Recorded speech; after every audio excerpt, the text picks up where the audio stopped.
If America puts tariffs on imports, the tax is paid in America, not outside. So that's why it doesn't make sense to me why they should care in the first place. It feels confusing because on the surface, the action looks aggressive. Emotionally, it sounds like rejection mechanics underneath.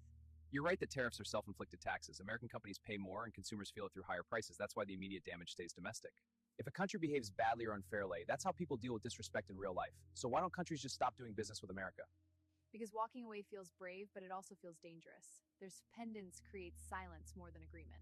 Countries aren't free actors like individuals. They're tied into contracts, supply chains, and financial systems. Leaving suddenly would hurt them before it hurts America. Yeah. But surely nations could choose principle over profit. Surely they could decide enough is enough. Why does money always win? Because money isn't just wealth, it's safety and stability. Pensions, food prices, and energy all signal outrage. Global trade runs on the US dollar. Debt, energy, insurance, and reserves are all tied to it. Boycotting America risks currency crashes and capital flight. So even if other countries are angry, they stay. Even if they disagree, they keep trading. That feels weak, doesn't it? It feels weak only if you think in moments instead of lifetimes. Survival doesn't always look heroic. Sometimes it looks like patience. They would strengthen national and not weaken it.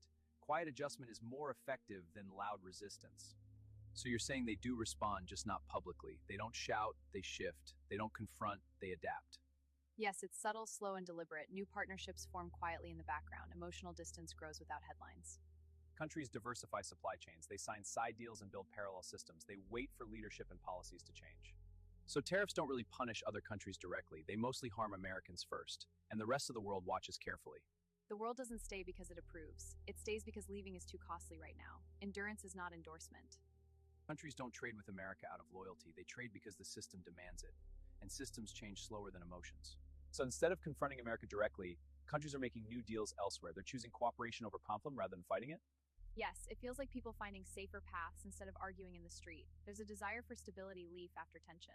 So it's about reducing risk? Exactly. Countries are signing regional and bilateral free trade agreements to reduce risk. Imagine we're all sitting around a fire and one person keeps throwing sparks everywhere. No one wants to fight, but no one wants to get burned either. So why would everyone keep sitting in the same spot? They wouldn't shout or accuse, they'd gently shift their chairs. They'd move closer to each other for warmth and safety, not out of anger, but out of instinct. That's what countries are doing with trade. Instead of confronting America, they form more free trade deals with each other. They keep the fire, but they change where they sit.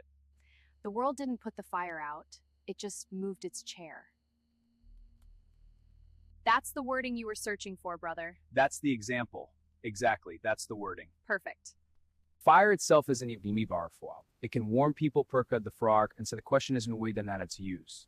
People don't fear the flame, they fear losing control of it. When fire is respected, it brings people together. When it's abused, it fills the air with smoke and no one can breathe. In trade and power, tariffs are fire. Used carefully, they protect the side. The damage comes not from the flame, but from ignoring responsibility. If one group keeps feeding the fire without care, others notice. They don't argue about intentions, they watch the smoke. And smoke tells the truth faster than words. When the air becomes hard to breathe, people step back instinctively. They don't shout evil, they just protect themselves. Distance becomes a form of survival. That's why countries don't accuse or boycott loudly. They reduce exposure and build cleaner fires elsewhere. Free trade becomes fresh air. Good and evil aren't teams or flags. They're choices made repeatedly. They're patterns of care or neglect. Systems reveal morality through outcomes. If people thrive, the fire is managed well. If everything burns, the lesson arrives whether anyone admits fault or not. You said you were burning, but you didn't know where, so I asked you to look at your own hand. And that's when the fire showed itself. It wasn't attacking you, it was sitting there quietly waiting to be noticed. Pain doesn't always come from enemies, sometimes it comes from holding on too tightly. Fire doesn't move on its own. It burns where it's gripped without awareness. The moment you see it, you gain a choice. You asked, "You mean this?" while the flint is in your palm. And I said yes, because that was honest. Truth always appears at the point of contact.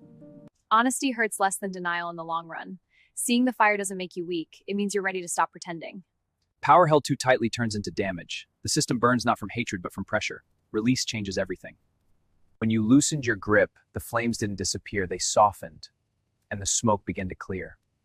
Smoke is what happens when truth is ignored for too long. When people finally breathe again, they don't need to shout, they just step into clearer air.